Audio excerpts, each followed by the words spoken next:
Welcome, Dr. James Beckett, Sports Card Insights, another Saturday episode of Listener Questions. I'm doing 7 again.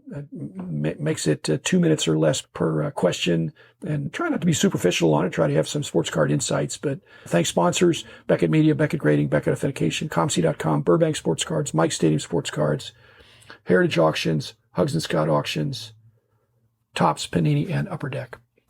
The first question was from Jim Powers, and he had a question before, and he's the guy that wants to know about my wall. And I want to share about my wall. It's just, I realize that there's only so much I can say without picturing it. Although if you're on my current episodes, I do a new panel for my virtual wall. So if you're one of my guests, in fact, if you're interested in being a guest on the show, make a proposal of here's what I want to talk about, and here's why I should be on the show. And so I've got some interesting guests coming up, but maybe that would include you. But he talks about picking the player first, which is exactly what I do, Jim Powers. I pick the player first, and then he says usually he picks the key card or the key rookie card. I really don't always. I pick because I don't want to have all the same. For example, I'm not Aaron and K-Line and Banks. I'm not going to pick all those 54 tops. I'm going to spread it out. I'm trying to have not too many from any one set. I might have a 55 Bowman Banks, even though it's horizontal. It's his second. And he likes, his favorite card is the 72 Topps Clemente. That gets my attention. Thank you, Jim. Question 2 was from Chris Graffs 101, commenting about the ComC Hacks episodes I had with Mike Summer that have now been on. He's lamenting the fact that they're catching up on their shipping, but they're not completely caught up. And so he's wondering if the people they hire are card collectors, so they have an understanding of what cards are what and which ones are fake, or not making mistakes of misidentifying cards. I haven't had fakes that I've seen on ComC. But further, I had a conversation that's coming out pretty soon here with Kyle Johnson, marketing manager, and he mentioned that they're hiring so fast there, and yet most of the orientation, because we got into that, goes more smoothly because so many of the people they're hiring are card collectors. And I think partly that's because they're doing more remote employees. If you're only hiring from a concentrated geography of Seattle area, you might overfish the pool of collectors. But there's a lot of collectors that would like to work for a card company or work for a company in the industry. And from what I can tell, ComC would be a good place. So the fact that you don't have to move to work there, and Kyle was saying, yes, they're hiring collectors, and the collectors are really enjoying the work. So thanks for that. Question 3 was from Patrick Kelly. He's talking about completing a 71 Topps baseball set. This is actually a good question for Rich Klein. He says, but again, I collected it in 71. He said, do you consider the 71 Topps baseball set complete from 1 to 752 with or without variations? Without variations, for sure. The variations in the 71 Topps baseball set fall into 2 categories. One are the not blemishes, but there's some printing things that were perhaps a second printing where the image was cleaned up in some background stuff. And then I think there's some checklist variations. My feeling is if you were going to put a set of cards from 71 or one of the older sets in plastic, the Boots Day variation, with or without the stadium light coming out of his ear, I just don't know that would be enough of a consideration to call my set incomplete because I don't have both of those variations. So I would say I'm looking at photo variations that are more substantial, different players, not minor printing flaws or corrections like that. So I think it's interesting. You're certainly welcome to have a master set, but I don't know that there are many people that do that. Okay, question 4 from 5SKEP1 Productions. Not sure. I didn't have a name here, but first question was about box bottoms and hand cut cards, which all box bottoms pretty much are, the 4 panels are cut into 4. And I've hand cut some of them, and scissors. Well, hand is scissors. I didn't cut it with my hand, but I cut it with scissors, or I have a little paper cutter. And you got to be careful because if you cut one of them too much, you've damaged the one on the other side. So it's hard to cut right exactly on the black line, which sometimes separates them. They said, how do you think they fit into the hobby now and in the future? I think they fit great. There's a hockey, they're Gretzky and Lemieux box bottoms from the 80s that are tough, and all the sports had them in that time period. And then there have been some more recently too. I think they're cool. I'm glad that's there. Just be careful when you cut them. And consequently, it's hard to get them graded with a good grade. Next question, same guy, was his favorite sets is 1932 U.S. Caramel, very under the radar. My thoughts on that set. I love that set. I don't have a complete set. I was working on that complete set when I got I started being a publisher and an author. And so I pulled back from my collecting. They're pricey in the sense that they're hard to find. There's a U.S. almost exclusively baseball, but not exclusively, but primarily baseball set that I think is just really elegant.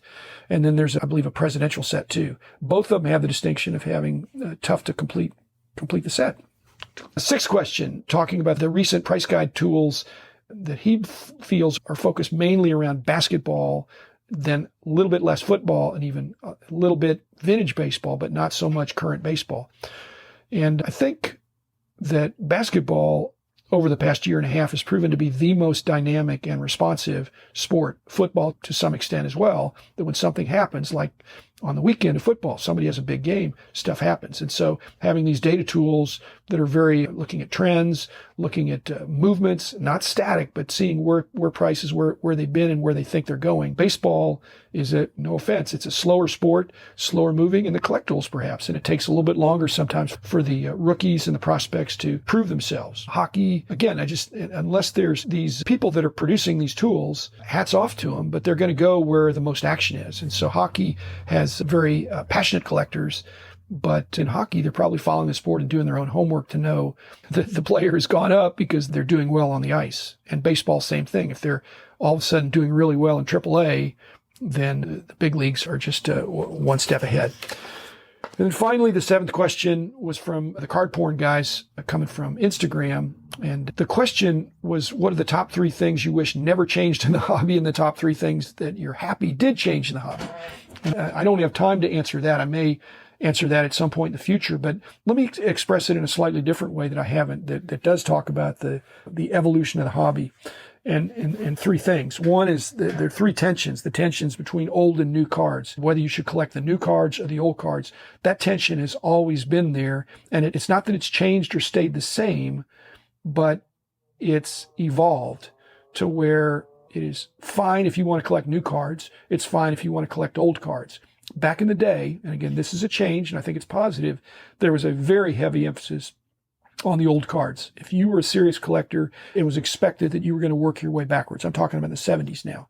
And so I think there's a little more balance now in the hobby. And in the spirit of the question, that's how I'd answer it. The tension between old cards and new cards, it's a healthy tension. It's okay if you want to collect the brand new cards. It's fine if you want to collect the older, the better, and anything in between. The second tension, it's always been there and that's been evolving, is the tension between very expensive and very cheap cards and everything in between. Again, this is something that when I first got in, it was not there. There was the Wagner card, which was supposed to be $1,000 or $1,500 back in the early 70s. It wasn't millions of dollars. Even $1,000 for a card would be. I bought a Mickey Mantle 52 Topps card back in the day for $25, and that had been the most I'd ever paid for a single card up to that point.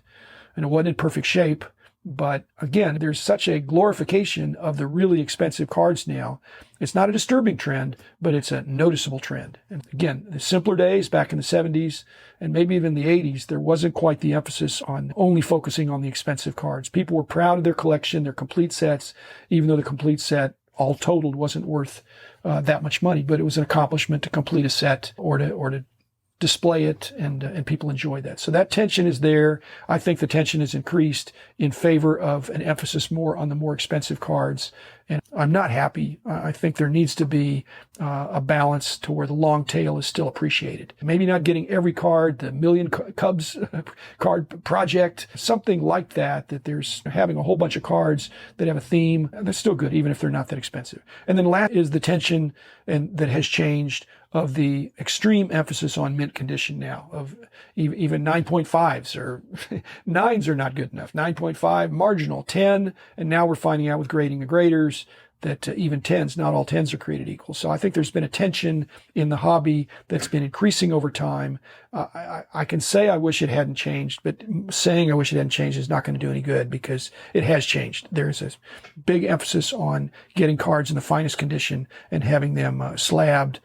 And if you merely have a good card, and good in the sense of 3, 4, 5, 6 in that intermediate range, I'm not talking about poor, but back in the day, a good card to complete your set was display worthy if it was rare. Again, the expensive cards used to be only based on rarity, and now it's highly based on popularity. In other words, the cost of a card was way more supply side determined back in the 70s. And that was probably easier to get a handle on the price guides when I started doing that. But now supply is not as big a factor as the demand. When the demand gets way out of shape, cards can go way up in, I don't want to say value or worth, but what they're selling for is way above what you would imagine based on the very large supply. So those are three things. Thanks for the question. Those are tensions that remain to this day. Again, the exciting thing is, even if I was happy that something stayed the same or didn't, I don't have control over there. And the fact that things evolve is healthy. We got a great hobby. It's the greatest hobby in the world. I hope you're enjoying it as much as I am. So thanks, and be back again on Monday.